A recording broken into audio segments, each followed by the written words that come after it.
એક લોકપ્રિય વક્તાએ સેમિનારની શરૂઆત $20નો બિલ ધરીને કરી. 200 લોકોની ભીડ તેમને વાત કરતા સાંભળવા માટે એકઠી થઈ હતી. તેને પૂછ્યું, આ $20નું બિલ કોને જોઈએ છે? 200 હાથ ઉપર થઈ ગયા. તેણે કહ્યું, હું આ $20 તમારામાંથી એકને આપવા જઈ રહ્યો છું, પરંતુ પહેલા મને આ કરવા દો. તેણે બિલને ઉકેલી નાખ્યું.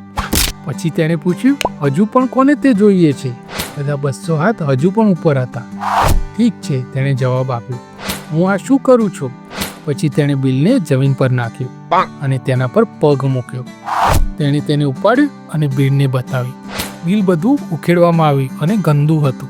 તેણે પૂછ્યું, હવે હજુ કોને જોઈએ છે? બધા હાથ હજુ પણ ઉપર ગયા. વક્તાએ કહ્યું, મારા મિત્રો, મેં તમને હમણાં જ એક ખૂબસૂરત મહત્વપૂર્ણ પાઠ બતાવ્યો છે.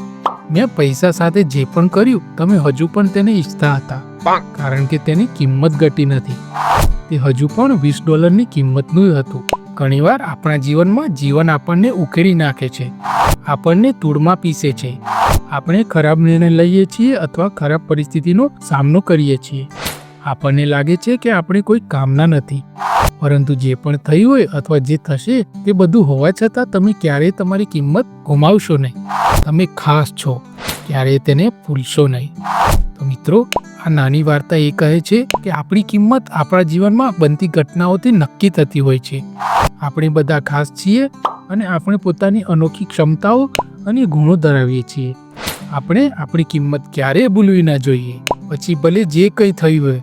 તો મિત્રો, વાર્તા સારી લાગે તો લાઈક કરજો, ચેનલને સબસ્ક્રાઈબ કરજો. મળીશું બીજા વિડીયોમાં. જય હિન્દ, જય ભારત, જય જય ગરવી ગુજરાત.